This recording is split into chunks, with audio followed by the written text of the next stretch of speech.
మనకున్న బాధలే పెద్దవి అనుకుంటాం, మనకున్న రోగాలు పెద్దవి అనుకుంటాం. చిన్న కడుపు నొప్పి పోతే బాబోయ్ ప్రపంచంలో ఉన్న అంత శ్రమ ఇంకెవరో పట్టలేదండి అని కొంతమంది ఇంకా వాళ్ళ మాటలు, వారి ప్రార్థనలు, వారి స్టేటస్లు, ఇన్స్టాగ్రామ్లో వారి యొక్క అప్లోడ్లు మామూలుగా ఉండవు. ఇంకా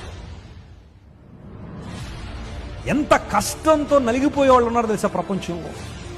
బంధాలు విచ్ఛిన్నమైపోయి, కుడిచ్ఛిన్నమైపోయి, కఠిన దారిద్ర్యంలో బ్రతుకుతూ నిందల అవమానం మధ్య నలిగిపోయి, ఉండాలా బగాలా వద్దా లేదన్న పరిస్థితుల్లో బ్రతుకు నెట్టుకొస్తున్న వాళ్ళు అనేక మంది ప్రపంచంలో ఉన్నారు.